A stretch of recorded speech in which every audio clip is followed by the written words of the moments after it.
तो जी हाँ स्टूडेंट्स, अगर आप भी क्लास 10th में बिहार बोर्ड से एग्जाम देने वाले हैं और आपका एग्जाम नजदीक है, तो ये मैं साइंस का कुछ इंपॉर्टेंट क्वेश्चन लेके आ गया हूं। मोस्ट इंपॉर्टेंट क्वेश्चन लेके आ गया हूं। अगर आप इसको पूरी तरह से याद कर लेते हो तो आपका समझ लीजिए तो 50 नंबर बढ़ जाएगा। ठीक है, क्योंकि यही सारे क्वेश्चन बार बार एग्जाम में आते हैं, बिहार बोर्ड के एग्जाम में। अगर आप इसको याद कर लेते हो तो मेरी गारंटी है, 100% बता रहा हूं भाई, मेरी गारंटी है कि आप बहुत अच्छा मार्क्स लेके आ जाओगे। जिनको डर है ना कि मैं फेल हो जाऊंगा भाई, वो एक अच्छे अंक से पास हो जाओगे, ये मेरी गारंटी है। 7 साल से मैं पढ़ा रहा हूं तो मेरे को अनुभव है। तो यही सारे क्वेश्चन बार बार बिहार बोर्ड में रिपीट होते हैं। तो अगर इस सारे क्वेश्चन को आप याद कर लोगे तो आपका जो है ना जय जय हो जाएगा और पूरी तरह से बहुत अच्छा अंक आप प्राप्त करने वाले हो 2024 के एग्जाम में। तो चलिए वो सारा क्वेश्चन कौन है, कैसे याद करना है, वो सारा कुछ बताऊंगा। और भाई याद कर लेना, ठीक है, अब समय नहीं है, समय रहते हुए याद कर लेना। अब याद नहीं करोगे तो वो मेरी गलती नहीं है, मैं बता देता हूं कि यही सारे क्वेश्चन आएंगे, आपको याद करना है। चलिए पहला क्वेश्चन ध्यान से देखिएगा।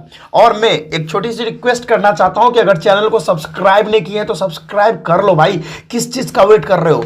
इसी तरह से इंपॉर्टेंट वीडियो हम लाते रहते हैं। अभी सोशल साइंस के लिए लाएंगे, सामाजिक विज्ञान के लिए, उसके बाद संस्कृत के लिए लाएंगे, हिंदी के लिए लाएंगे। तो भाई ये चैनल को सब्सक्राइब कर लीजिए, क्योंकि इस तरह का वीडियो ना बहुत कम आपको मिलेगा। तो चलिए स्टार्ट करते हैं। पहला क्वेश्चन ध्यान से पढ़िएगा। पहला क्वेश्चन भाई ध्यान से आप पढ़िएगा। क्या कह रहा है कि प्रकाश के परावर्तन के नियम लिखे और इसे किरण आरेख से दर्शाए। ठीक है, या इसी को पूछा गया है घुमा फिराकर कि प्रकाश का परावर्तन किसे कहते हैं, इसके नियमों को लिखे। भाई ये मोस्ट इंपॉर्टेंट क्वेश्चन है, आप समझ लीजिए। कब कब आया है ये? 2022 में आया है, 2018 में, 2016 में, 2011 में। तो समझ लीजिए ये लगातार क्वेश्चन आ रहा है, ये क्वेश्चन लगातार आ रहा है। तो आइए पढ़ते हैं क्या होता है प्रकाश का परावर्तन। देखिए याद कर लीजिएगा भाई, मैं उससे ज़्यादा नहीं कहूँगा, बार बार कहने में नहीं अच्छा लगता। तो आप एकदम एकदम समझ लीजिए, याद कर लीजिएगा। ठीक है, ये आपकी रिस्पॉन्सिबिलिटी बनती है। चलिए क्वेश्चन क्या है, देखिए क्वेश्चन है, हाँ, प्रकाश का परावर्तन किसे कहते हैं, आइए देखते हैं। जब प्रकाश किसी पॉलिश की हुई एक चमकदार सतह पर पड़ता है तो यह सुनिश्चित दिशा में, ठीक है, विस्थापित हो जाता है। किसी पॉलिश की गई सतह से प्रकाश की सुनिश्चित रूप से दिशा बदलने की परिघटना को ही क्या कहते हैं, परावर्तन कहते हैं। यानी अगर कोई एक हमारा दर्पण है, उस पर कोई मतलब हमारा प्रकाश आएगा तो वो टकरा के पुनः जो है वापस लौट जाएगा। इसी परिघटना को क्या करते हैं, प्रकाश का परावर्तन कहते हैं भाई। चलिए बहुत ही बढ़िया। और इसके भाई 2 नियम है, प्रकाश के परावर्तन के 2 नियम होते हैं। ध्यान से देखिएगा दोनों नियम। देखिए प्रकाश के परावर्तन के 2 नियम होते हैं। पहला आपतित किरण, आपदन, दर्पण के आपदन बिंदु और अभिलंब, ये तीनों जो है ना क्या होते हैं, एक ही तल में होते हैं, यानी एक ही सतह पर होते हैं। ये याद रखिएगा। अगला क्या है भाई, अगला मोस्ट इंपोर्टेंट, ध्यान से देखिएगा।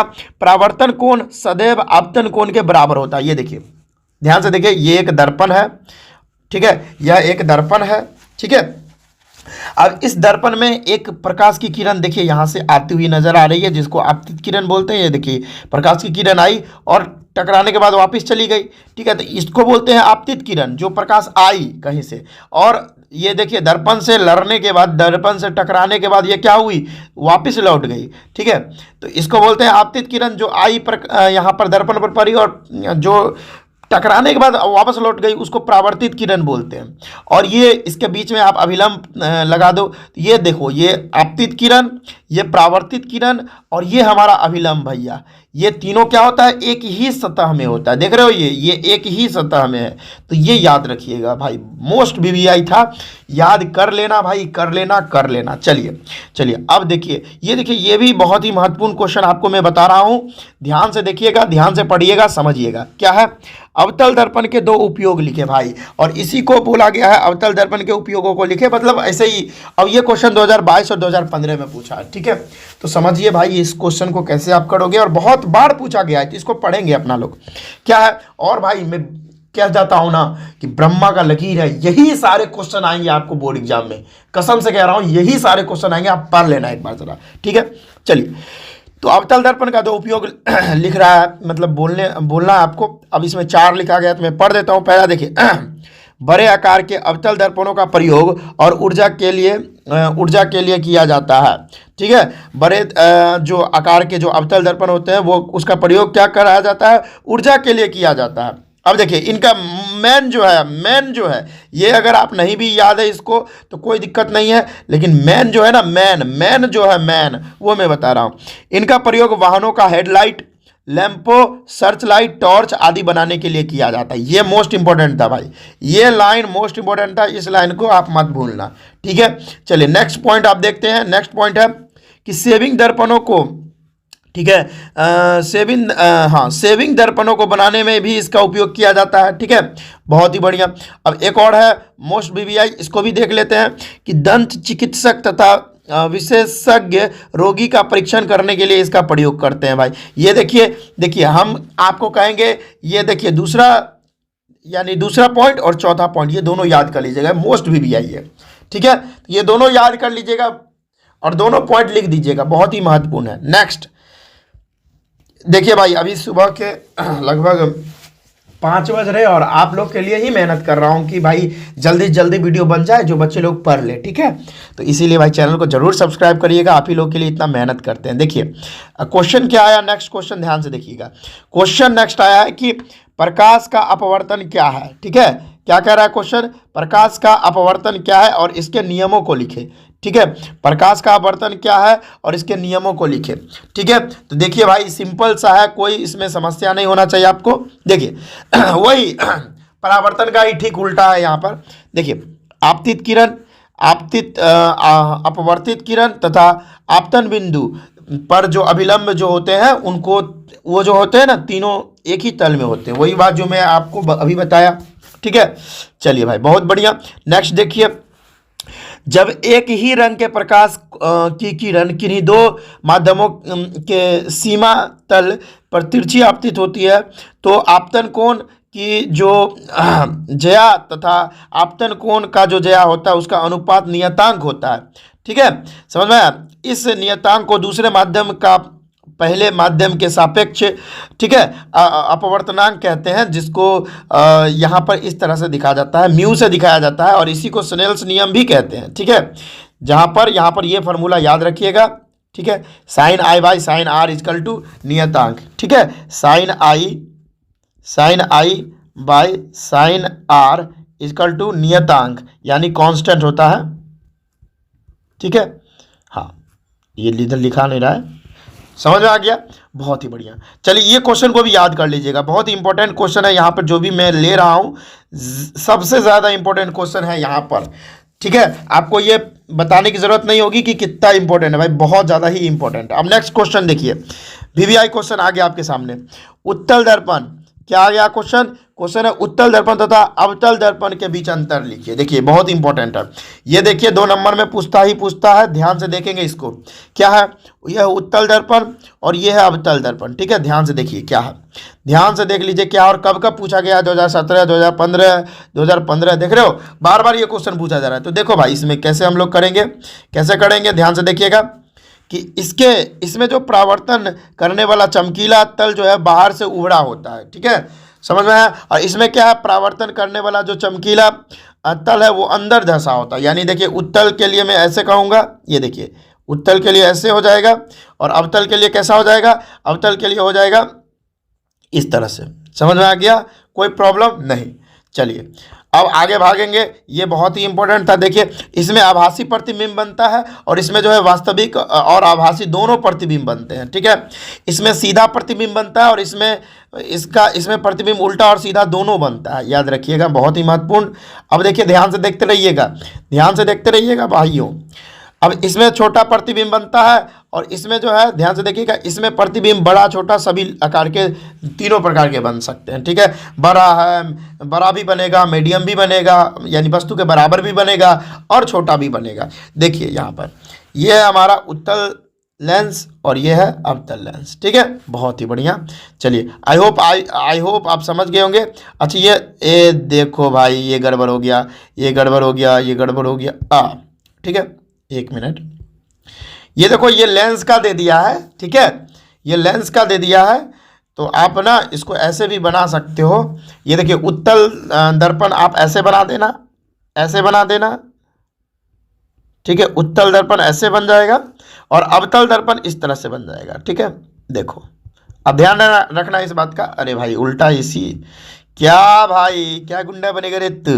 ये देखो ये उत्तल दर्पण हो गया और ये हो गया हमारा अवतल दर्पण। देखो बन गया, कोई प्रॉब्लम नहीं। चलिए नेक्स्ट क्वेश्चन हम लोग देखते हैं। नेक्स्ट क्वेश्चन देखिए फिर से आ गया, बहुत ही महत्वपूर्ण क्वेश्चन। ध्यान से इसको देखेंगे, ध्यान से देखेंगे क्या है क्वेश्चन।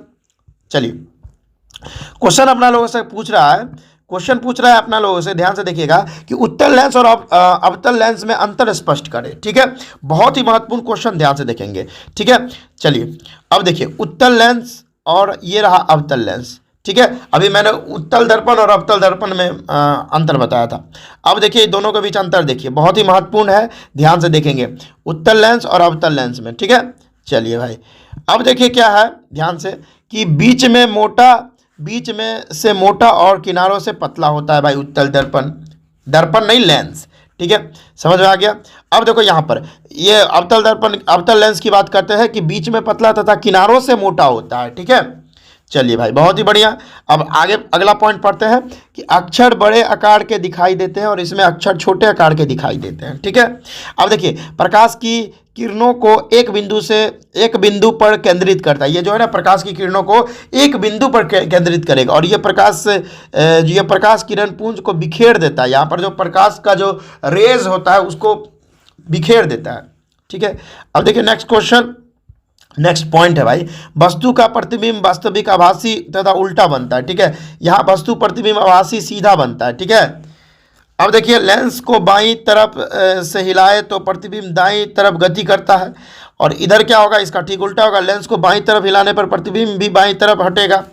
अब अगला क्वेश्चन है, मतलब अगला पॉइंट है, इसकी फोकस दूरी धनात्मक होती है और इसकी फोकस दूरी क्या होती है, ऋणात्मक होती है। भाई मोस्ट वीवीआई क्वेश्चन है, मैं लिख देता हूँ मोस्ट वीवीआई क्वेश्चन, इसको आप याद कर लीजिए, ठीक है। चलिए आगे क्वेश्चन चलते हैं। अगला जो क्वेश्चन है, अब देखिए ये मानव नेत्र रंग बिरंगा संसार पर आ गया, human I and colourful world पर क्वेश्चन आ गया है। ध्यान से इसको देखेंगे और बढ़िया से इसको याद कर लेंगे। चलिए क्या है दृष्टि दोष, क्या है, ये कितने प्रकार का होता है, 2022 और 2016 में पूछा गया है। देख रहे हो भाई कितना इंपॉर्टेंट क्वेश्चन है। और दृष्टि दोष क्या है, ये 2022 और 2016 में पूछा गया है। लेकिन यही क्वेश्चन देखिए, दृष्टि दोष क्या है या कितने प्रकार के होते हैं तथा इनका निवारण कैसे किया जाता है, ये क्वेश्चन देखिए कितना बार पूछा गया है। 2021, 2020, 2018, 2015 और 2011 में पूछा गया है। तो भाई इसीलिए ये क्वेश्चन क्या हो जाता है, वेरी वेरी इंपॉर्टेंट हो जाता है। तो इसको हम लोग याद कर लेंगे। ये क्वेश्चन बहुत ही इंपॉर्टेंट है। ये आपके 2024 का जो एग्जाम होने वाला है विज्ञान का, उसमें ये क्वेश्चन आ रहा है। मैं ये चैलेंज कर सकता हूँ, मैं ये प्रॉमिस करता हूँ आपसे, ये क्वेश्चन आएगा, तो इसको याद कर लीजिएगा भाई। क्या है, तो आइए देखते हैं दृष्टि दोष देखते हैं। देखिए क्या होता है कि एक मिनट, हाँ, दृष्टि दोष क्या होता है कि एक सामान्य स्वस्थ आंख जो है अपनी फोकस दूरी को इस प्रकार संयोजित करती है कि पास तथा दूर की सभी वस्तुएं का प्रतिबिंब दृष्टि पटल पर बन जाए। जब आंख ऐसा करने में असक्षम हो जाता है, जब ऐसा आंख हम लोग का नहीं कर पाता है, तो उसी को दृष्टि दोष नाम दिया जाता है। देखो जब भी ना हमारा जो आंख है वो क्या होता है कि हमारा आंख जो है कोई भी वस्तु का जो प्रतिबिंब है दृष्टि पटल पर बना देता है, तब तो ठीक है भाई। लेकिन वो ऐसा करने में असक्षम होता है, यानी रेटिना पर हमारा जो है पिक्चर नहीं बना पाता है, रेटिना पर जो है प्रतिबिंब नहीं बना पाता है, तब उसे क्या कहते हैं भाई, तब वो जो है ना दृष्टि दोष माना जाता है। लेकिन हम लोग का आँख क्या है, हम लोग का आँख सही है, यानी हम लोग का आँख में क्या होता है, रेटिना पर जो है हम लोग का मतलब प्रतिबिंब बन रहा है, तो कोई प्रॉब्लम नहीं है। लेकिन कोई भी आँख अगर ये करने में असक्षम है तो वो उसको दृष्टि दोष बोला जाता है। याद रखिएगा, याद कर लीजिएगा, बहुत इंपॉर्टेंट है और इस बार आ रहा है एग्जाम में। अब देखिए ये कितने प्रकार के होते हैं, ये भाई 4 प्रकार के होते हैं। दूर दृष्टि दोष, निकट दृष्टि दोष, ठीक है, प्रेसबायोपिया, और क्या है एस्टेग्माटिज्म, ठीक है, समझ में आया, एस्टेग्माटिज्म यहाँ पर है। अब देखिए 4 नंबर का यहाँ 4 जो है आपको क्या दिख रहे हैं, ये आई डिफेक्ट होते हैं। एक को बोलते हैं इंग्लिश में बोलते हैं क्या बोलते हैं भाई, हाइपरमेट्रोपिया, प्रेसबायोपिया, हाइपरमेट्रोपिया, प्रेसबायोपिया, ठीक है, ये सारा हम लोग इंग्लिश में बोलते हैं, ठीक है, हाइपरमेट्रोपिया, प्रेसबायोपिया, ठीक है, ये सारा। चलिए अब देखिए दूरदृष्टि दोष को कैसे सही करेंगे। अब देखिए यहाँ पर देखिए, इसके लिए उत्तल लेंस का उपयोग किया जाता है। अगर दूरदृष्टि दोष है तो इसके लिए क्या किया जाता है, एक उत्तल लेंस का उपयोग किया जाता है। दूरदृष्टि दोष क्या होता है कि दूर के चीज़ों को वो बहुत अच्छे तरीके से देख पाएगा और निकट की चीज़ों को देख नहीं पाएगा, तो उसको दूरदृष्टि दोष बोलते हैं। उसके बाद हमारा आता है निकट दृष्टि दोष। निकट दृष्टि दोष में क्या होता है कि निकट की चीज़ बहुत अच्छे से दिखती है और दूर की चीज़ नहीं दिखती है, ठीक है। तो इसके निवारण के लिए आप एक अवतल लेंस का उपयोग करोगे। क्या? एक अवतल लेंस का उपयोग करोगे। चलिए प्रेसबायोपिया को कैसे सही किया जाएगा। प्रेसबायोपिया को इसके निवारण के लिए बाइफोकल चश्मे का प्रयोग किया जाता है, जिसमें दो फोकस लगा हो, वो वाले आप लोग चश्मे का उपयोग कर सकते हैं, ठीक है, और वो आपका सही हो जाएगा। अब देखिए अगला है हमारा, एक मिनट भाई, एक मिनट, अगला है हमारा एस्टेगमाटिज्म, ठीक है।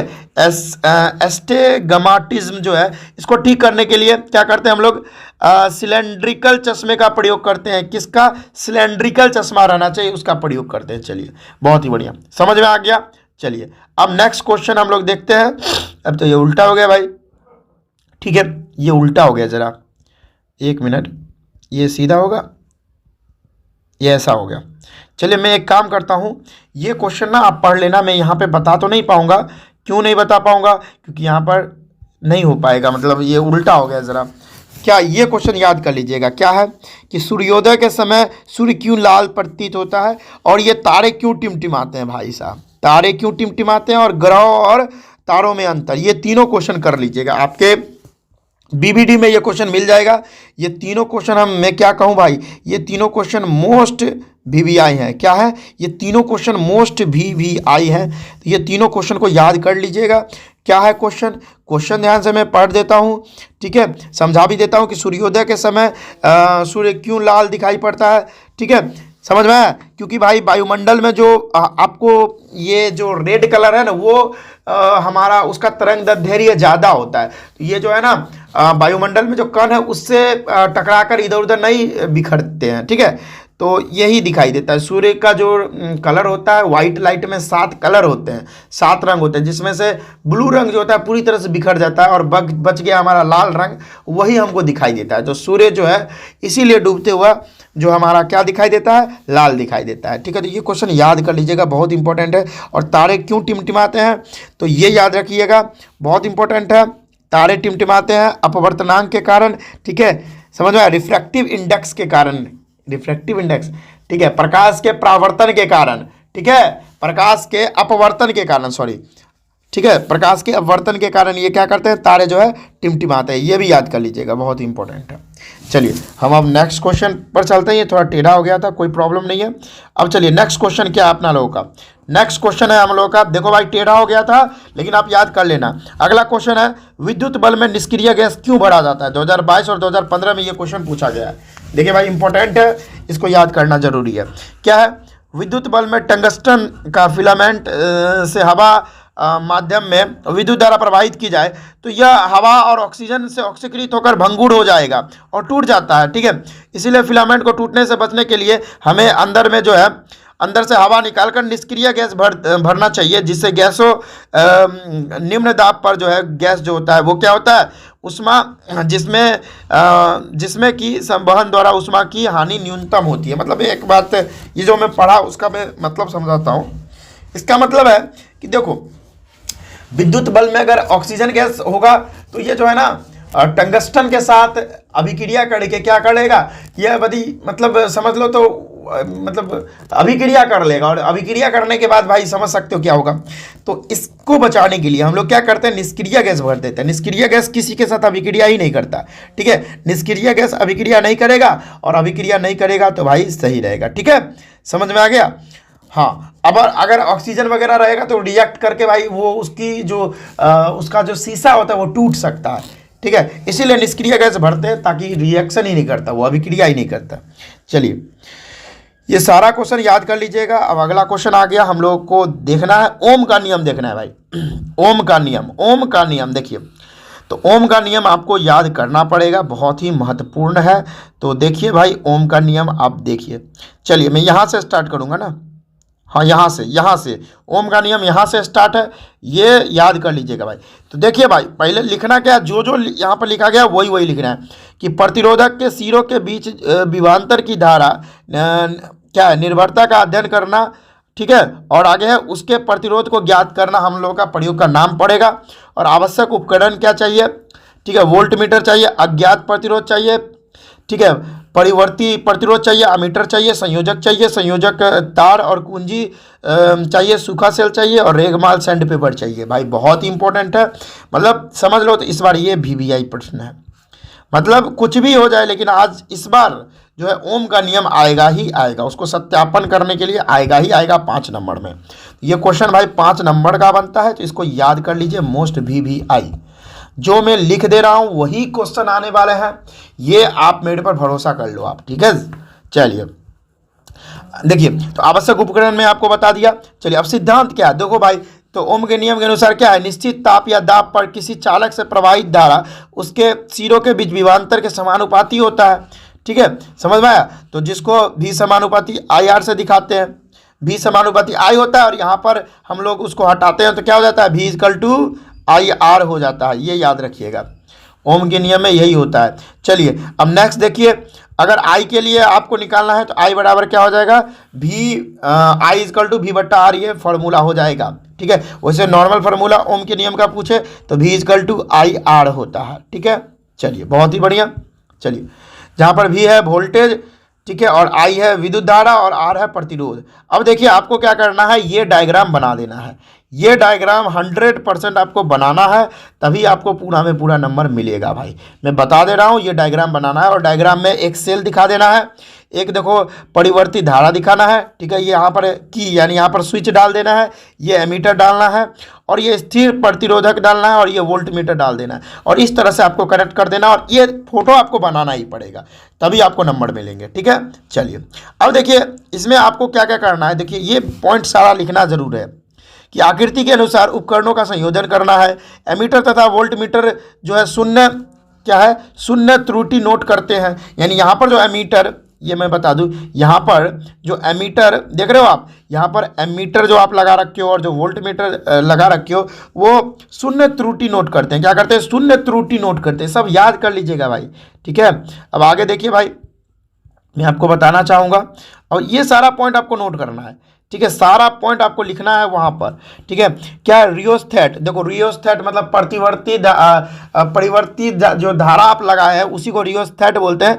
तो रियोस्थेट को ऐसे लगाने हैं कि जिसमें विद्युत परिपथ में कम से कम विद्युत धारा प्रवाहित हो जाए, ठीक है, कम से कम विद्युत धारा प्रवाहित होने के लिए, और ये सारा पॉइंट आपको लिखना है, ठीक है। चलिए आगे देखिए, एमीटर तथा वोल्ट मीटर का पठन नोट हम लोगों को करना है, ये भी पॉइंट लिखिएगा, और ये अगर नहीं भी बनाते तो कोई प्रॉब्लम नहीं है, ये आपने वहां पर बना रखा है, ये मत बनाना, ठीक है, इसको मत बनाना, इसमें आपका समय लॉस हो जाएगा, ठीक है। चलिए और अगला पॉइंट है, ये सारा पॉइंट आपको लिखना ही लिखना है, ठीक है, कि रियोस्टेट में प्रतिरोध का मान बढ़ाने पर जो धारा और विभवांतर में जो पठन में जो परिवर्तन होता है, इस पठन को भी आपको नोट करना है, और इस प्रकार 5 बार पठन को नोट करना है आपको, 5 बार, ठीक है। और एक्स और वाई एक्सिस पर आपको क्या करना है, एक ग्राफ खींच देना है, ठीक है, ये याद रखना। तो आपको यहाँ पर पता चलेगा, ये मत लिखना, ये जो आपको दिख रहा है ये मत लिखना, ये मत लिखना, ठीक है, ये मत लिखना, ठीक है। चलिए आपका यहाँ पर एक देख रहे हो आप, यहाँ पर बनाने के लिए आपको आ गया ग्राफ, ठीक है, जिसमें देखो वोल्ट जो है एम्पियर है और ये वोल्ट है, यहाँ पर 0.1 एम्पियर, ठीक है, 0.2 एम्पियर, 0.3 एम्पियर, 0.4 एम्पियर, 0.5 एम्पियर। तो ये आपको वैल्यू दे रखा है, 5 बार नोट किया गया है वैल्यू, तो 0.5 एम्पियर तक आया। तो देखो भाई ध्यान से देखो, आप ध्यान से देखो, जब 0.1 एम्पियर करंट जा रहा था तो वोल्टेज कितना था, 0.31। अब देखिए वोल्टेज जब 0.65 रहेगा तो करंट इतना रहेगा, इतना रहेगा तो इतना रहेगा। अब इसका एक आपको क्या करना है, ग्राफ की खींच देना है, समझ में आया। चलिए अब निष्कर्ष में, अब देखो भाई निष्कर्ष में आपको क्या लिखना है, तो यहाँ पर आप देखो, और इसमें ग्राफ खींचना भाई, और ग्राफ इसका जो होता है ना, मैं बता दूं जरा, इसका जो ग्राफ होता है ये भी और ये आई, वी आई ग्राफ इसको बोलते हैं, ये हमेशा सीधा बनता है, ठीक है, ये याद रखिएगा। इसका आपको एक ग्राफ भी बनाना पड़ेगा, मोस्ट इंपॉर्टेंट।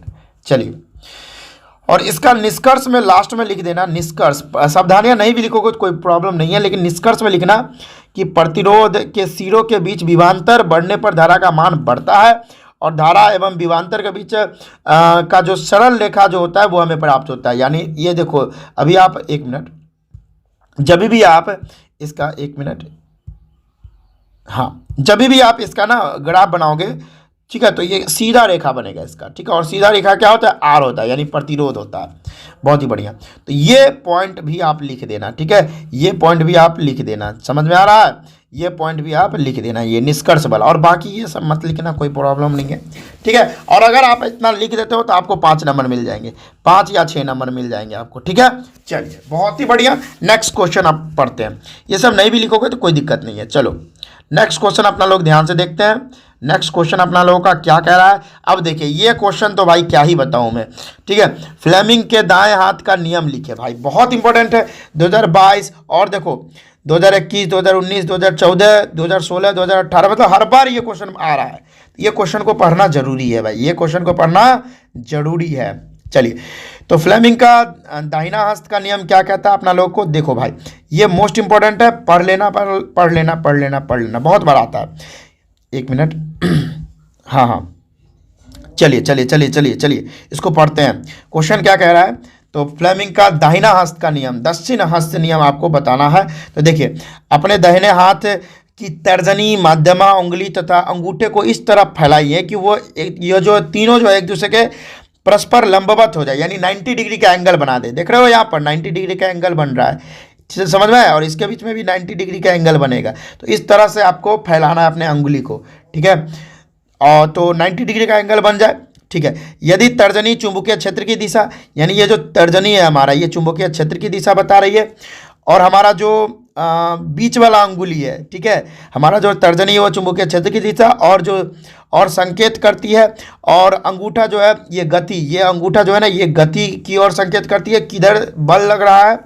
और तो हमारा जो मध्यमा होगा वो क्या करेगा, विद्युत धारा की दिशा बताएगा, यानी ये जो आपको दिख रहा है ये विद्युत धारा की दिशा बताता है। तो यही है भाई फ्लेमिंग का दक्षिण हस्त नियम, भाई बहुत इंपॉर्टेंट था, इसको याद कर लीजिएगा भाई, मोस्ट VVI, जी हाँ, इस बार तो ये मोस्ट VVI प्रश्न में आ रहा है, ये 2024 में ये क्वेश्चन आएगा ही आएगा, ठीक है, नोट कर लीजिए भाई, थोड़ा आराम भी कर लो, बोलता ही बोलता जाता हूँ। चलो नेक्स्ट क्वेश्चन, बहुत ही VVI क्वेश्चन सारा मैं बता रहा हूँ भाई, याद कर लेना, मैं बार बार बोल रहा हूँ इस क्वेश्चन को, ठीक है, मैं इस बात को बार बार बोल रहा हूँ कि इस क्वेश्चन को याद कर लेना, बाद में मेरे को मत बोलना कि सर नहीं कर पाए, तो भाई यही क्वेश्चन आने वाले हैं भाई, कोई प्रॉब्लम नहीं है। नेक्स्ट क्वेश्चन देख लो भाई, कि दो चुंबकीय क्षेत्र रेखाएं एक दूसरे को प्रतिच्छेदित क्यों नहीं करती। अरे भाई बहुत इंपॉर्टेंट क्वेश्चन, 2019 दोनों सेट में ये क्वेश्चन आ चुका है, बहुत इंपॉर्टेंट क्वेश्चन है भाई,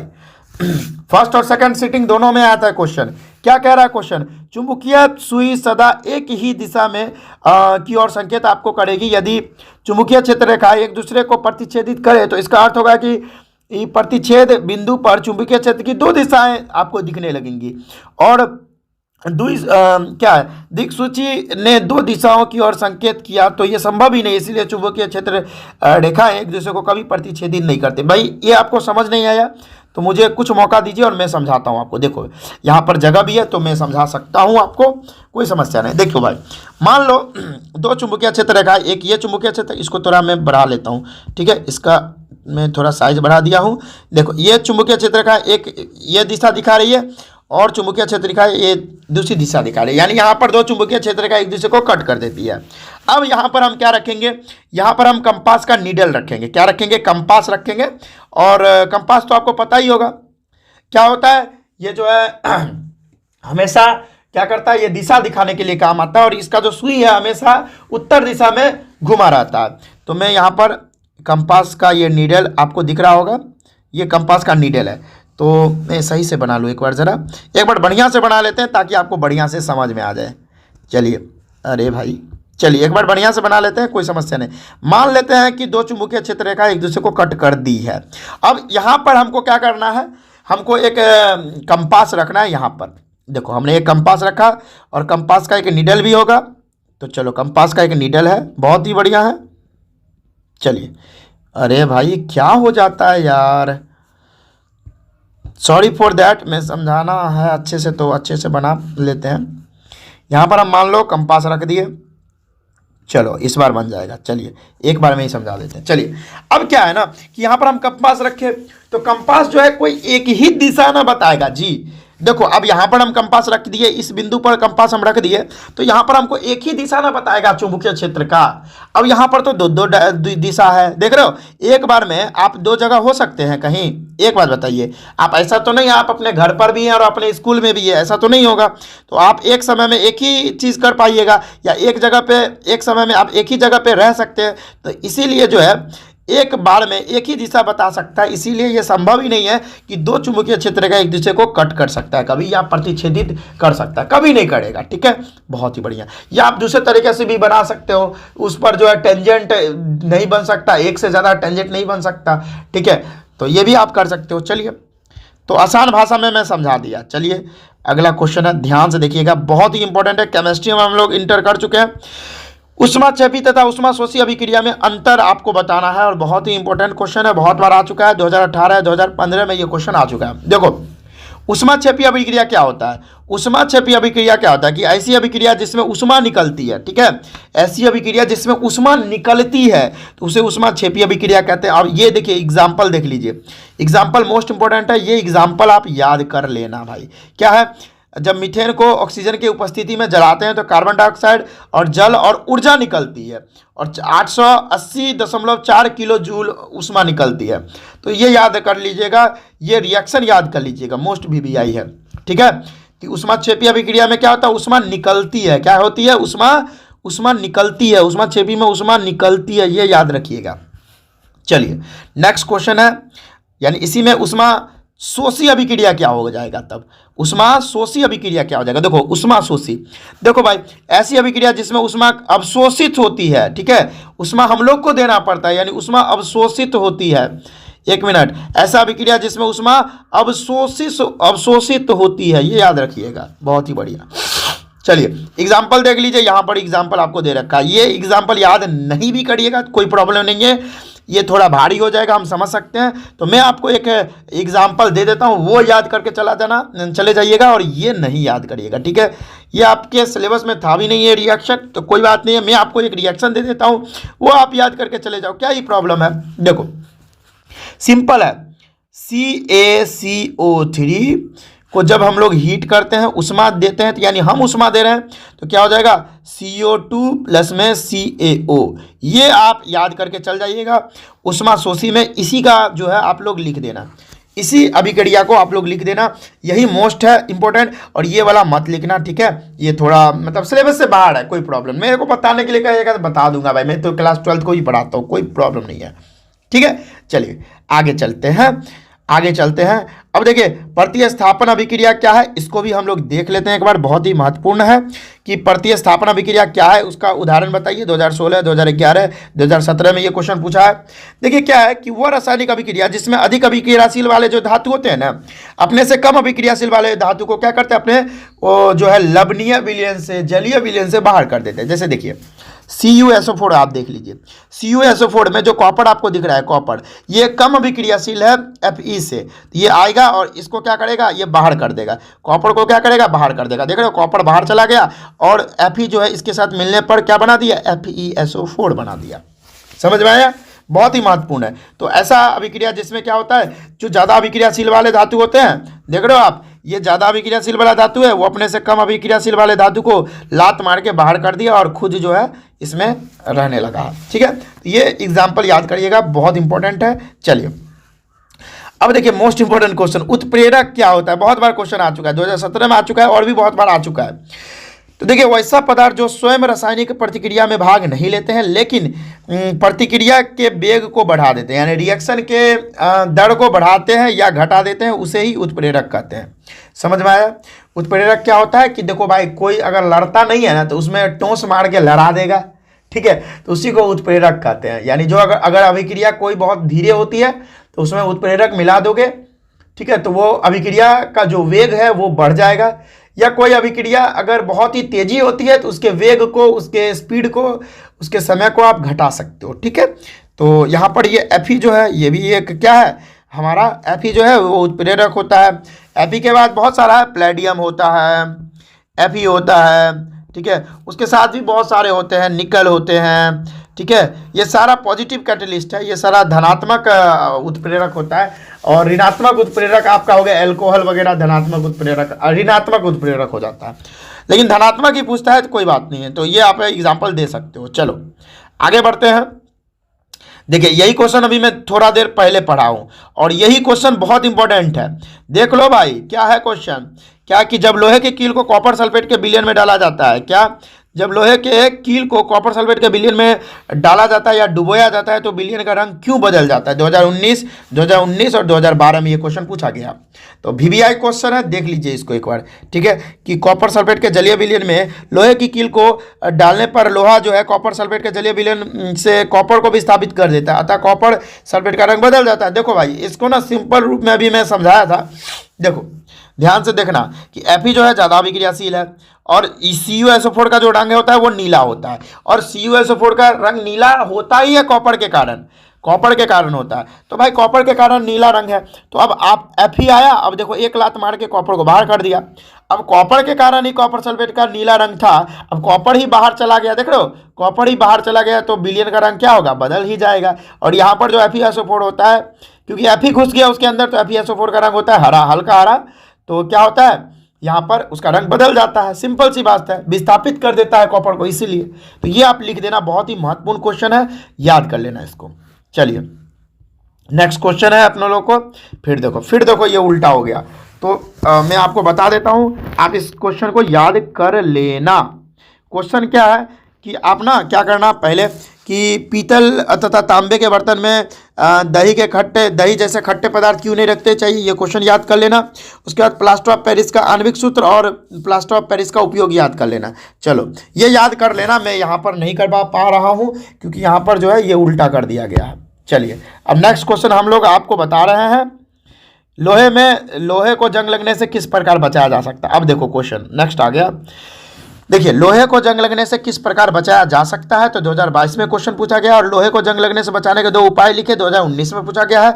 और आयरन के जंगीकरण को रोकने के लिए 2 विधियां लिखी, 2015 में पूछा गया है। चलिए यानी घुमा फिरा के क्वेश्चन यही पूछा गया है। क्या है क्वेश्चन देखिए, तो हम लोग क्या कर सकते हैं, यशद लेपन कर सकते हैं। यानी यशद लेपन क्या है कि यह ऐसी प्रक्रिया होती है जिसमें लोहे की वस्तुओं पर जिंक की परत चढ़ाई जाती है।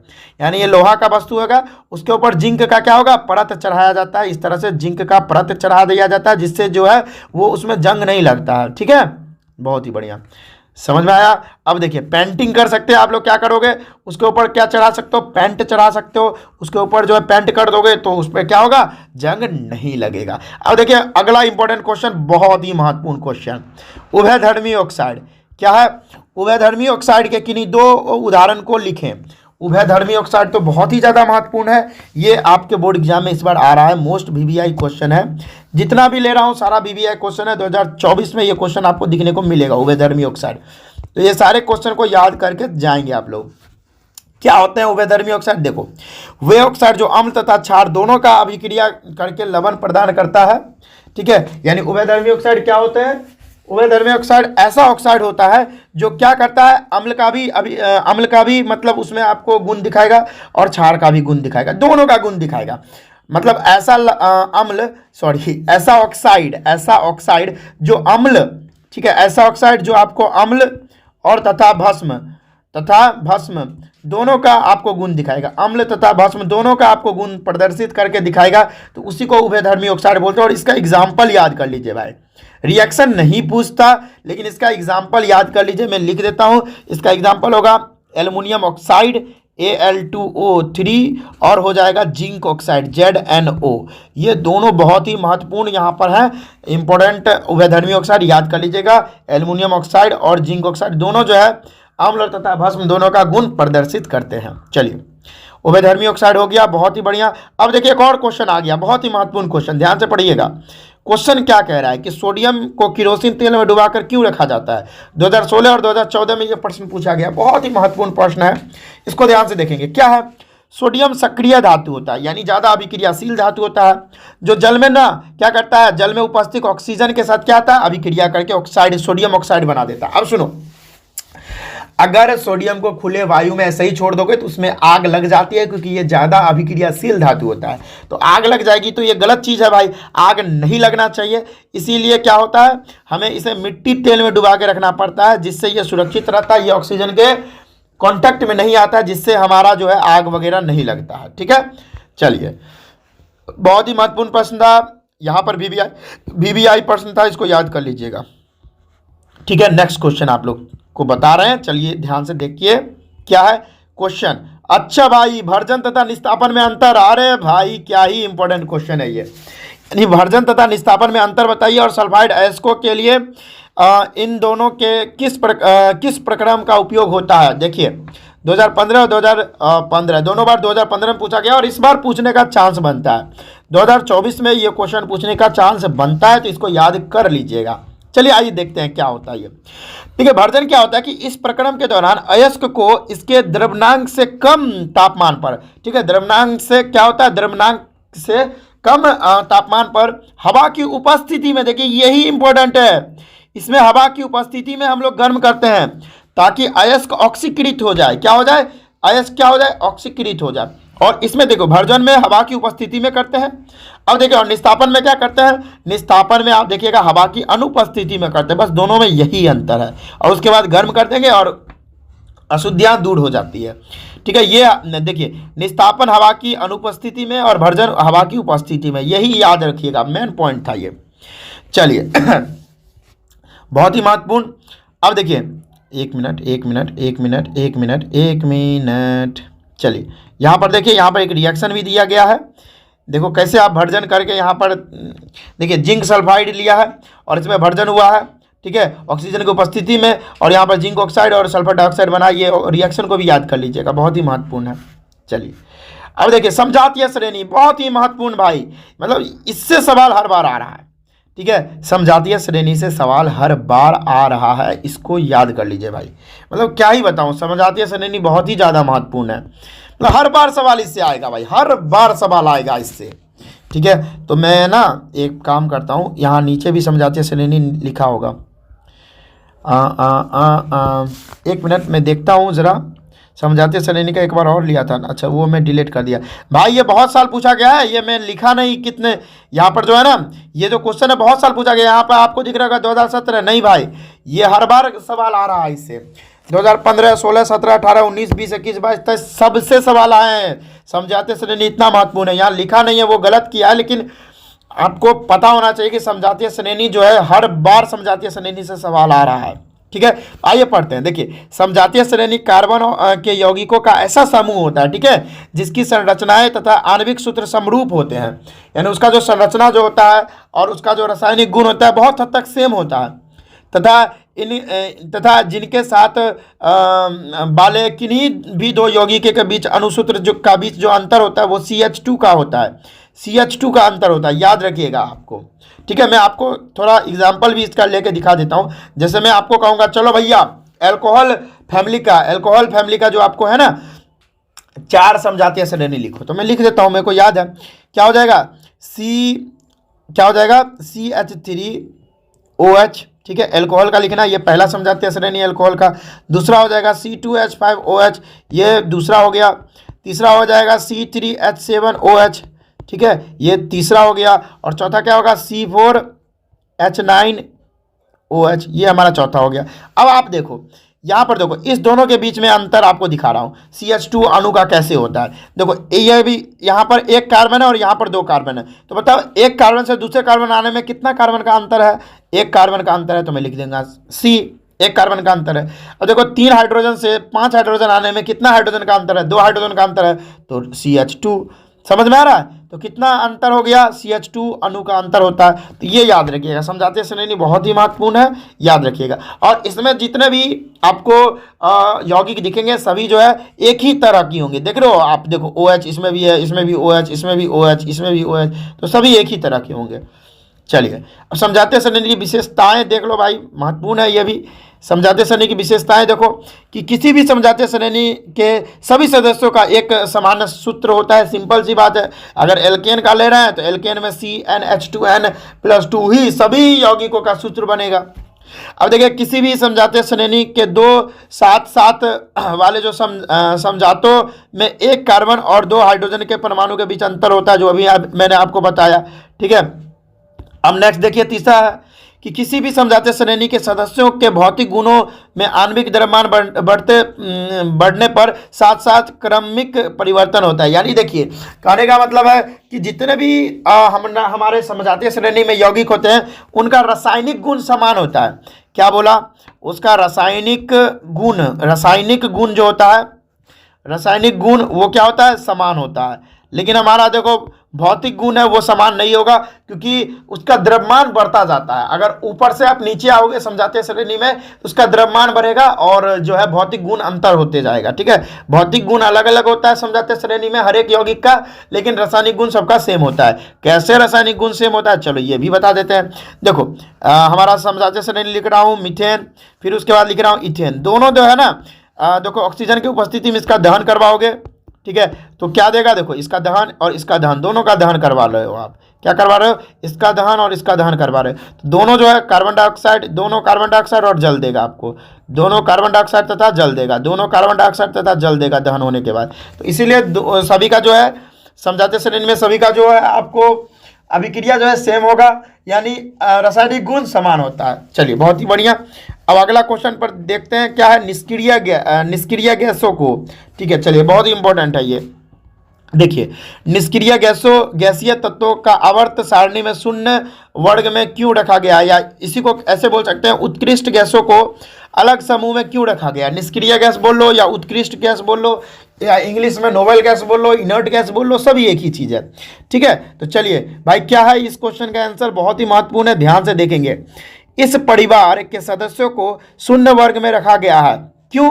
क्योंकि वास्तव में ये सभी सदस्य 0 संयोजकता प्रदर्शित करते हैं। ये किसी के साथ अभिक्रिया ही नहीं करते, तो इनका संयोजकता 0 होता है। ठीक है, और इसका अर्थ है कि ये अन्य तत्वों के साथ संयोजित होने पर प्रवृत्ति नहीं रखते, यानी किसी के साथ अभिक्रिया ही नहीं करेंगे तो किसी के साथ मिल भी नहीं पाएंगे। ठीक है, तो हीलियम का संयोजकता जो है कितना होता है, 0 होता है, क्योंकि इसका इलेक्ट्रॉन 2 है, के सेल में 2 इलेक्ट्रॉन है। ठीक है, तो इसीलिए, और बाकी सभी का जो संयोजकता है वो 0 सभी का। देखो जितना भी नोबल गैस है ना, मैं आपको बता दूं कितना नोबल गैस है, यानी कितना उत्कृष्ट गैस है हमारा, helium, neon, organ, krypton, xenon, और उसके बाद एक और होता है रेडॉन। ये सभी क्या है, नोबल गैस है। ये सभी आपको नोबल गैस है, यानी उत्कृष्ट गैस है। सभी का जो संयोजकता होगा 0 0 0, सबका 0 सबका 0। तो ये किसी के साथ अभिक्रिया ही नहीं करेगा, इसीलिए इसको अलग ग्रुप में रखा जाता है, अलग समूह में इसको रखा जाता है। चलिए नेक्स्ट क्वेश्चन अपना लोग देखेंगे, प्रकाश संश्लेषण। अब देखिए बायोलॉजी में हम लोग इंटर कर चुके हैं। देखिए जितना भी प्रश्न मैं आपको बता रहा हूँ सारा प्रश्न 2024 के लिए, जी हाँ सारा प्रश्न 2024 के लिए मोस्ट इंपॉर्टेंट है। ये सारे प्रश्न को याद कर लीजिएगा, अगर नहीं करिएगा तो मेरी कोई जिम्मेदारी नहीं है, मेरा काम था, मेरा कर्तव्य था आपको बता देना। आप लोग इसको याद कर लेना भाई, बाद में पछताने से क्या फायदा, अभी याद कर लो। तो प्रकाश संश्लेषण क्या है, इसका रासायनिक समीकरण लिखे, या इसी को पूछा गया प्रकाश संश्लेषण किसे कहते हैं, का महत्व लिखिए। अब देखिए 2020, 2018, 2016, 2015, देखिए बार बार ये क्वेश्चन पूछ रहा है, तो क्यों नहीं इसको याद कर ले। मोस्ट पीवीआई प्रश्न इस बार के लिए आपको देख रहे हो 2016, 2015, 2020 और 2018 में ही पूछा था, यानी इस बार 100% चांस है कि पूछेगा। ये क्या है क्वेश्चन, आइए पढ़ते हैं। क्वेश्चन है कि प्रकाश संश्लेषण हरे पौधे सूर्य के प्रकाश द्वारा क्लोरोफिल नामक वर्णक की उपस्थिति में कार्बन डाइऑक्साइड और जल द्वारा कार्बन डाइऑक्साइड के द्वारा जो है कार्बोहाइड्रेट के द्वारा जो है हमारा भोजन का निर्माण करते हैं, जिससे जो है ऑक्सीजन, इस अभिक्रिया में ऑक्सीजन गैस बाहर निकालते हैं। तो इसी अभिक्रिया को प्रकाश संश्लेषण अभिक्रिया कहते हैं, और इससे भी ज़्यादा इंपॉर्टेंट इसका अभिक्रिया है। ठीक है, यानी इसका रिएक्शन है यहाँ पर जो दिया गया है, ये तो आपको याद होना ही चाहिए। यानी 6CO2 प्लस 12H2O ये सूर्य के प्रकाश में क्लोरोफिल की उपस्थिति में ग्लूकोज बना के देगा और जल बना के देगा और ऑक्सीजन बाहर निकालेगा। भाई बहुत महत्वपूर्ण है भाई, ठीक है, बहुत महत्वपूर्ण है, ठीक है, समझ में आ रहा है, बहुत ही ज़्यादा महत्वपूर्ण है, इसको आप याद कर लेना, बहुत ही महत्वपूर्ण है, ठीक है, ये 100% आएगा भाई, 100% आएगा। चलिए अब देखिए यहाँ पर कुछ इसका महत्व है, प्रकाश संश्लेषण अभिक्रिया का महत्व है, देख लो आप, ये चारों पॉइंट को आप याद कर लेना, बहुत ही इंपॉर्टेंट है, ठीक है, बहुत इंपॉर्टेंट है, इस चारों इस सबको याद कर लेना, याद कर लेना, याद कर लेना। चलिए बहुत ही महत्वपूर्ण है था, मैंने आपको बता दिया, याद कर लीजिएगा, बहुत ही महत्वपूर्ण है। चलिए नेक्स्ट क्वेश्चन, चलिए देखो भाई कितना महत्वपूर्ण क्वेश्चन हम लोगों के सामने आ चुका है, कितना महत्वपूर्ण क्वेश्चन हम लोगों के सामने आ चुका है। ये पुष्प का डायग्राम जो है, ठीक है, ये तो बहुत ही महत्वपूर्ण है, हर बार आता है, यानी पुष्प का अनुदैर्ध्य काट का निम्नांकित चित्र बताइए, ठीक है भाई, बहुत ही महत्वपूर्ण है, 2018, 2017, 2014 और घुमा फिरा के तो हर साल पूछ रहा है ये क्वेश्चन, ठीक है, तो इसका डायग्राम आपको बहुत ही इंपॉर्टेंट है, याद कर लीजिएगा भाई। इस बार के 2024 का जो एग्जाम है विज्ञान का, इसमें ये क्वेश्चन आ रहा है, तो इसको आपको याद करना ही पड़ेगा भाई। पुष्प का जो है अनुदैर्ध्य काट का जो चित्र है वो बनाना आपको आना चाहिए। देख रहे हो यहाँ पर ये परागकण है, ये तंतु है यहाँ पर, ठीक है, यहाँ पर ये पंखुड़ी होता है, ठीक है, ये अंडाशय यहाँ पर, ये देखो ये अंडाशय है, ठीक है, और ये क्या है वर्तिक्राग है, ठीक है, यहाँ पर ये जो देख रहे हो जिसको स्टिग्मा बोलते हैं, तो ये सारा आप याद कर लेना और ये फोटो बढ़िया से आप बार बार प्रैक्टिस करो और कहाँ पर क्या क्या चीज़ है वो भाई आप लोग लोकेट कर देना, ठीक है। चलिए बार बार इस क्वेश्चन को यानी बार बार ये डायग्राम को ना बार बार प्रैक्टिस करो, 10 बार बना दो इस डायग्राम को, 10 बार बना दो, तो याद ही हो जाएगा डेफिनेटली है। चलिए आगे बढ़ते हैं। चलिए हाथ देखिए यार, भयानक क्वेश्चन आ गया, क्या है, परागन किसे कहते हैं और स्वपरागन और परपरागन में अंतर बताइए। देखिए परागकोश में परागकण के स्त्री केसर में स्थानांतरण को ही क्या कहते हैं, परागकण कहते हैं, और स्वपरागन और परपरागन में अंतर बहुत ही महत्वपूर्ण है। आइए देखते हैं, आइए देखते हैं, बहुत ही महत्वपूर्ण क्वेश्चन है कि देखो परपरागन उसी फूल के या उसी पौधे के दूसरे फूल के वर्तिक्रांग यानी स्टिग्मा में जाता है, तो उसी को स्वपरागन बोलते हैं। या परपरागन में क्या होता है, किसी दूसरे फूल में, दूसरे फूल का क्या होता है, वर्तिक्रांग में हमारा परागकण पहुंचता है, ठीक है, समझ में आया। देखो स्वपरागन होता है कि अपने ही फूल में क्या हमारा परागकण चला जाता है उसके वर्तिक्रांग में, और परपरागन में किसी दूसरे फूल में यानी किसी दूसरे पौधे के दूसरे फूल में क्या होता है, हमारा परागकण जो है चला जाता है उसके वर्तिक्रांग में। अंतर है भाई, अंतर है। अगला क्वेश्चन देखिए, मतलब अगला पॉइंट देखिए, परागकणों को नष्ट होने की संभावना कम होती है इसमें, और इसमें परागकणों की नष्ट होने की संभावना अधिक होती है क्योंकि ये हवा से, जल से या कोई चीज कीट पतंग के माध्यम से जाता है, तो ये परागकण नष्ट भी हो सकते हैं, ठीक है। अगला है इन क्रिया से उत्पन्न बीज अधिक स्वस्थ नहीं होते हैं, और इसमें बोला इस क्रिया से उत्पन्न बीज अधिक स्वस्थ होते हैं, ठीक है। चलिए भाई, क्योंकि जेनेटिक्स का खेल हो जाता है ना फिर। चलिए अब देखिए, इस क्रिया में नई जातियां उत्पन्न नहीं होती और इस क्रिया में नई जातियां उत्पन्न होती है, याद कर लीजिएगा, महत्वपूर्ण था, मोस्ट बीबीआई था। चलिए नेक्स्ट क्वेश्चन, लैंगिक तथा अलैंगिक जनन, ये देखिए फिर से इंपॉर्टेंट क्वेश्चन आ गया, फिर से इंपॉर्टेंट, लैंगिक तथा अलैंगिक जनन में अंतर बताइए, और बार बार क्वेश्चन पूछा जा रहा है घुमा फिरा कर। क्या है लैंगिक जनन और अलैंगिक जनन, देखिए क्या है अलैंगिक और लैंगिक जनन, बहुत इंपॉर्टेंट है, आइए पढ़ते हैं इसको, बहुत ही महत्वपूर्ण है भाई। देखिए लैंगिक जनन में नर और मादा दोनों की आवश्यकता पड़ती है, लेकिन अलैंगिक जनन में नर और मादा दोनों की आवश्यकता नहीं पड़ती है, समझ में आया। चलिए अब देखिए, उच्च स्तर के प्राणियों में ही इस प्रकार का जनन होता है, ठीक है, जैसे शेर, बाघ, कुत्ता, बिल्ली में, और यह जो है निम्न जीवों में भी होता है हमारा अलैंगिक जनन, जैसे अमीबा वगैरह हो गया, ठीक है। चलिए नेक्स्ट क्वेश्चन, तीसरा नंबर क्वेश्चन है, यानी क्वेश्चन नहीं है, पॉइंट है तीसरा नंबर, कि लैंगिक जनन में निषेचन क्रिया के बाद जीवों का निर्माण होता है, ठीक है। क्या होता है लैंगिक जनन में जो होता है, क्या होता है, निषेचन क्रिया के बाद जीवों का निर्माण होता है, लेकिन अलैंगिक जनन में निषेचन क्रिया नहीं होती है भाई, यही तो अंतर है, निषेचन फर्टिलाइजेशन होता ही नहीं है। अगला देखिए, इस जनन द्वारा उत्पन्न संतान में नए गुण विकसित होते हैं, लेकिन इसमें कोई तरह का गुण विकसित नहीं होता, क्योंकि मतलब पेरेंट्स के ही तरह क्लोन्स हो जाते हैं, यानी एक तरह समझ लो तो दोनों का चेहरा एकदम पूरा मिलता है, कोई जेनेटिक वेरिएशन नहीं होता है, विविधता नहीं आती है, ये बात होती है। चलिए अगला है लैंगिक, मैं इधर बता दूं जरा। लैंगिक जनन में बीजाणु उत्पन्न नहीं होते और इसमें जो है क्या होते हैं, इस क्रिया में एक कोशिकीय बीजाणु जन्म होते हैं, ठीक है, जन्म लेते हैं। चलिए बहुत ही बढ़िया, ये भी याद कर लीजिएगा, मोस्ट वीवीआई था। देखो जितना प्रश्न मैं बता रहा हूं ये प्रश्न आप याद कर लो भाई, 50 नंबर तो फिक्स है कि आ जाएगा, ठीक है। हाँ चलिए अब देखिए नेक्स्ट क्वेश्चन। अरे भाई मतलब सबसे इंपॉर्टेंट क्वेश्चन मैं अब बता रहा हूं, यानी अभी तक का सबसे इंपॉर्टेंट क्वेश्चन क्या है। देखिए ये मतलब ये क्वेश्चन हर बार आता है, हर बार मैं क्या बताऊं, हर बार क्या है, विक्रकाणु यानी नेफ्रॉन की संरचना संरचना तथा क्रिया विधि का वर्णन करें। देखिए कब कब आया, 2019, 2016 यानी दूसरे सीटिंग में, फिर 2016 में तीसरे सीटिंग में, शायद कि सेट 3 में था ये क्वेश्चन, फिर 2015 में, 2013 में, 2012 में, 2012 में, 2011 में, मतलब क्या ही बताइए, हर बार क्वेश्चन आ रहा है। इसको पढ़िए भाई, ठीक है, इसको याद करके ही जाना है आप लोग को, इसका डायग्राम वगैरह बना के जाना है। देखो क्या है, नेफ्रॉन गुर्दों की संरचनात्मक क्या होती है, इकाई होती है, संरचनात्मक इकाई होती है। इसमें एक नलिका होता है जो एक और संग्राहक वाहिनी से जुड़ा रहता है तथा एक कप की आकृति जैसा ये संरचना होता है। समझ में आ रहा है?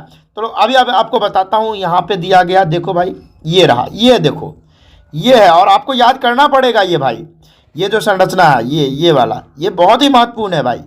चलो तो पहले इसको पढ़ लूँ, इसको याद कर लेना, पहले जो जो लिखा गया है उसको याद करना मोस्ट इम्पोर्टेंट है कि इस कप की आकृति की संरचना को वोमेन कैप्सूल कहते हैं। ये देखो यही है वोमेन कैप्सूल, हम बता रहे हैं कौन है वोमेन कैप्सूल, उसको वोमेन कैप्सूल बोलते हैं। प्रत्येक वोमेन संपुट में कोशिकाओं के गुच्छे कप के अंदर होते हैं, जिसमें कोशिका गुच्छे को हम क्या बोलते हैं, ग्लैम्युलरस बोलते हैं, ग्लैम्युलरस, ठीक है, ग्लैम्युलरस बोलते हैं। और कोशिका गुच्छ में रुधिर क्या होता है, एफ्रेट धमनी द्वारा प्रवेश करता है तथा इफ्रेट धमनी द्वारा बाहर निकलता है। और ये देखो ये डायग्राम को ना आप 10 बार घर पे जाके तैयारी करो, इसको क्या करो, 10 बार जाके इस डायग्राम को तैयारी करो, क्योंकि ये इंपॉर्टेंट डायग्राम है। मैं ज़्यादा इंपॉर्टेंट डायग्राम बता रहा हूँ, मैं कम इंपॉर्टेंट डायग्राम नहीं बता रहा हूँ, 3 ही डायग्राम बताया हूँ, 3 डायग्राम आपको करना है। चलिए बहुत ही बढ़िया, आप नेफ्रॉन के कार्य को देख लो भाई, आप क्या है, नेफ्रॉन के कार्य क्या है, छानना, अब ये सब पढ़ लेना आप लोग, ठीक है, बहुत ही महत्वपूर्ण है, ठीक है, ये सब पढ़ लेना आप। समझ में आया? देखो मैं यहाँ पर दिखा देता हूँ, ये सब पढ़ लेना या स्क्रीनशॉट मार के रख लो, ठीक है, ये स्क्रीनशॉट मार के रख लो, ये सब बहुत ही महत्वपूर्ण यहाँ पर आपको दिए गए हैं प्रश्न, ठीक है। चलिए अब देखिए न्यूरॉन क्या है, अरे भाई ये भी बहुत ही महत्वपूर्ण क्वेश्चन आ गया आपके सामने। न्यूरॉन क्या है, या तो न्यूरॉन आता है या नेफ्रॉन आता है, ये दोनों में से कोई एक आ जाता है। देखिए क्वेश्चन क्या क्या पूछ रहा है, ये देखिए 2022 में पूछा गया, 2019 में पूछा गया, 2018 में, 2013 में, 2011 में ये क्वेश्चन आ रहा है। तो आइए देखते हैं क्या होता है नेफ्रॉन नहीं, न्यूरॉन। देखो भाई क्या होता है कि तंत्रिका तंत्र में स्थित एक क्या उत्तेजनीय कोशिका है, जिसे हम तंत्रिका कोशिका या न्यूरॉन कहते हैं। और ये डायग्राम देखो भाई, ये डायग्राम भाई आपको बना के जाना है, याद कर लो भाई, याद कर लो। ये केंद्रक है, देख रहे हो, ये केंद्रक होता है, ये पूरा साइटोप्लाज्म है, कोशिकीय कार्य, कोशिका कार्य, ठीक है, यानी साइटोप्लाज्म बोलते हैं।